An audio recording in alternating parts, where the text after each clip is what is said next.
Salve, povo de Deus! Eu sou o irmão Cruz e esse é o canal Os Últimos Atalaias. Antes de iniciar, eu vou pedir para que você não se esqueça de se inscrever no nosso canal, de deixar o seu like e de ativar as notificações. Nos ajude recomendando esse canal a outras pessoas. Irmãos, a morte é o assunto desse vídeo. Eu sei que muitos já se inscreveram sobre esse assunto, mas muitos deixam mais perguntas do que respostas. Provavelmente eu não vou responder todas as suas perguntas com esse vídeo, mas muitas serão esclarecidas, com certeza. Como esse assunto é muito complexo, não dava para fazer isso em um único vídeo. Por isso, para não ficar muito extenso, vamos dividi-lo em dois. Pegue a sua Bíblia e venha estudar conosco.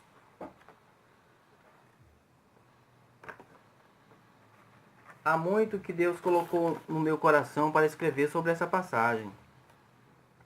E depois de muito que li e ouvi sobre essa passagem bíblica, eu resolvi escrever. Não segundo o que li e ouvi, mas segundo o que eu li na Bíblia e ouvi do Espírito Santo.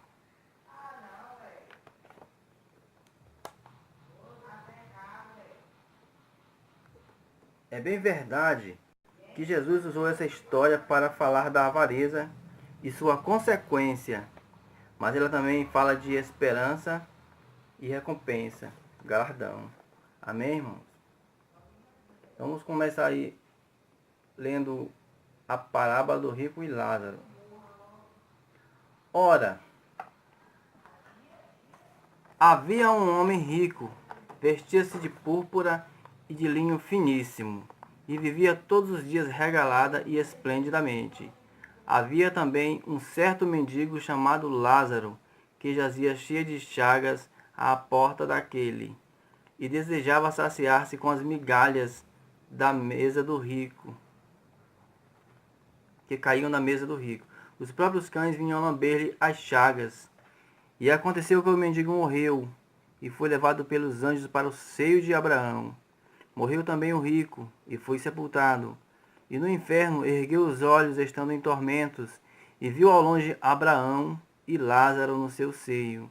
E clamando, disse: Pai Abraão, tem misericórdia de mim, e manda a Lázaro que molhe na água a ponta do seu dedo, e me refresque a língua, porque estou atormentado nesta chama. Disse, porém, Abraão: Filho, lembra-te de que recebeste os teus bens em tua vida, e Lázaro somente males. Agora este é consolado, e tu atormentado. E além disso, está posto um grande abismo entre nós e vós, de sorte que os que quisessem passar daqui para vós,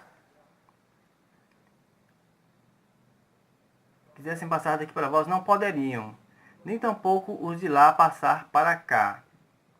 E disse ele: Rogo-te, pois, ó Pai, que o mandes à casa de meu pai, pois tenho 5 irmãos, para que lhes dê testemunho, a fim de que não venham também para este lugar de tormento. Disse-lhe Abraão: Tem Moisés e os profetas, ouçam-nos. E disse ele: Não, pai Abraão, mas se alguns dentre vós, dentre os mortos, fosse ter com eles, arrepender-se-iam. Porém Abraão lhe disse: Se não ouvem a Moisés e aos profetas, tampouco acreditariam, ainda que algum dos mortos ressuscite.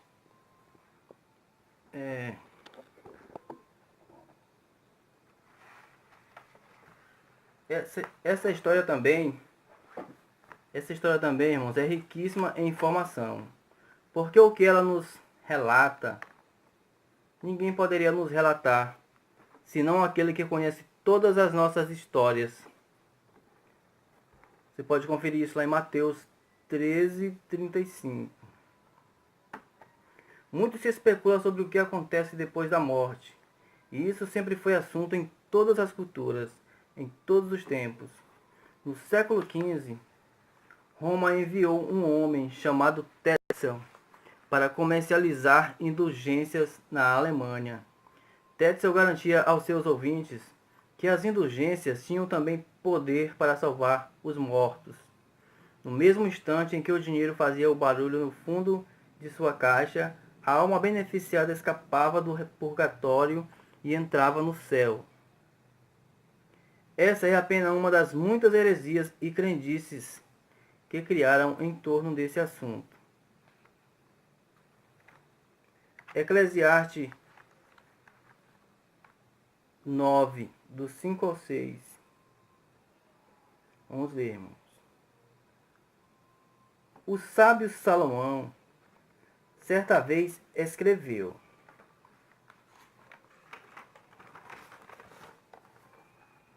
porque os vivos sabem que hão de morrer, mas os mortos não sabem coisa nenhuma, nem tampouco eles têm recompensa, mas a sua memória ficou entregue ao esquecimento. Até o seu amor, o seu ódio e a sua inveja já pereceram, e já não tem parte alguma neste século, em coisa alguma que se faz debaixo do sol. A palavra-chave aqui, irmão, é essa palavra século. Nós vamos entender mais tarde, mais para frente, o que isso significa direito, né?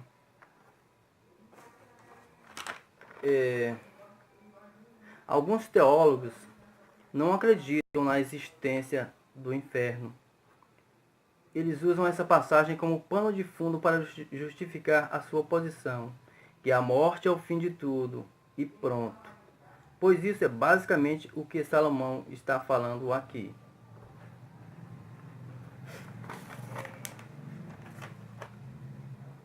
Salomão foi o homem mais sábio que já pisou na terra.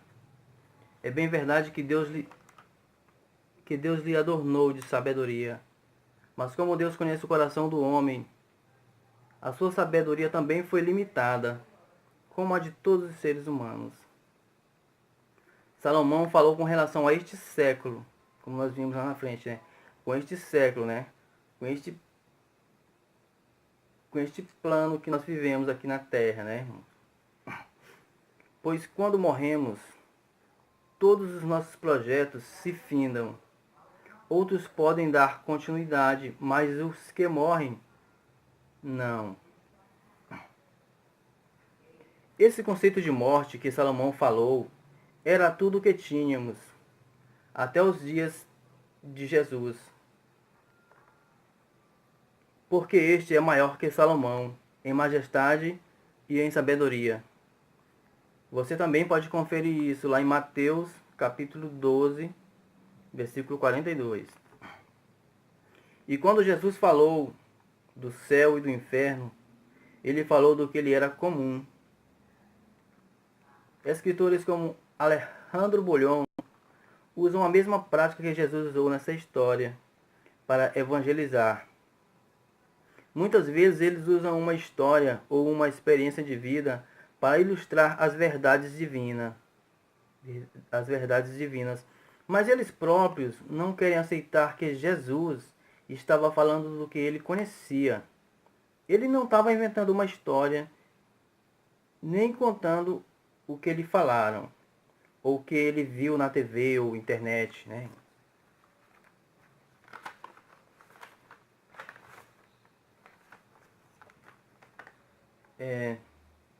No versículo 19,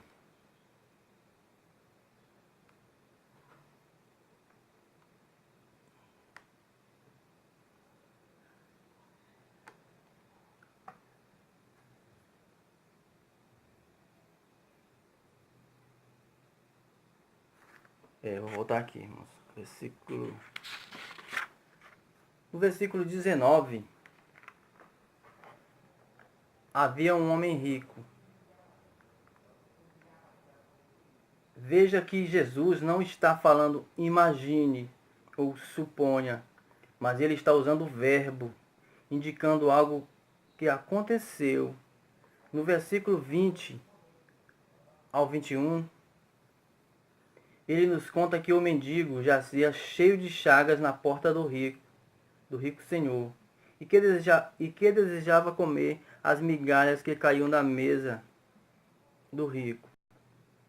Os céticos dizem que nós pregadores, ou melhor, os céticos ricos dizem que nós pregamos que os ricos vão para o inferno por serem ricos e que os pobres vão para o céu por serem pobres. Isso não é verdade. A passagem é específica sobre a avareza, e esse foi o pecado que conduziu o rico até ali. O pobre também não foi para o seio de Abraão só porque era pobre, mas porque era temente a Deus apesar das circunstâncias. Isaías, capítulo 66, versículo 2, diz: Porque a minha mão fez todas estas coisas, e todas estas coisas foram feitas, diz o Senhor. Mas eis para quem olharei, para o pobre e abatido de espírito, e que treme diante da minha palavra. Certamente que esses lugares ainda não são o céu, nem o inferno, pelo menos no seu estágio definitivo, pois o texto nos conta que ainda tem gente na terra, ou seja, essas pessoas ainda não foram julgadas. Mas que lugares são esses, afinal? Para os que morreram em Cristo, é o que está escrito em Apocalipse, capítulo 14, versículo 13. Você pode conferir aí na sua Bíblia. Lugar de descanso, certo? É um lugar de descanso, porque no Apocalipse ele fala que aquelas pessoas que morreram em Cristo, eles estão ali descansando das suas obras. Portanto, é um lugar de descanso.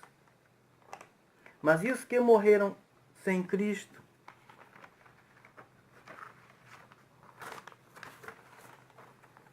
É por isso que somente aquele que é Senhor de tudo poderia nos dar alguma informação sobre este lugar. Pois a própria passagem nos diz que ninguém pode vir de lá para nos falar alguma coisa. Mas alguém pode dizer: e os que ressuscitaram, como o filho da Sunamita nos dias de Eliseu, e como Lázaro, e os tantos que ressuscitaram no dia em que Jesus morreu? Acredito que eles também não podiam falar nada, porque para eles é como se estivessem dormindo ou em coma. Abaixo citarei algumas passagens que esclarecem sobre a existência do Hades, do inferno, né? Mateus, capítulo 25, versículo 46. E irão estes para o tormento eterno, mas os justos para a vida eterna. Mateus capítulo 10, versículo 28. E não temas os que matam o corpo, e não podem matar a alma. Antes temei aquele que pode fazer perecer no inferno a alma e o corpo. Mateus capítulo 5, 29. Portanto, se o teu olho direito te escandalizar, arranca-o e atira-o para longe de ti, pois te é melhor que se perca um dos teus membros do que todo o teu corpo seja lançado no inferno. Judas, capítulo 1 ao 7. Assim como Sodoma e as cidades circunvizinhas foram postas, por exemplo, sofrendo a pena do fogo eterno. A palavra conta em Apocalipse, capítulo 1, 17 ao 18, que Jesus não só conhece esse lugar, como ele mesmo tem a chave, e que ele próprio veio a este lugar e pregou para os espíritos encarcerados. 1 Pedro, capítulo 3, do 19 ao 20.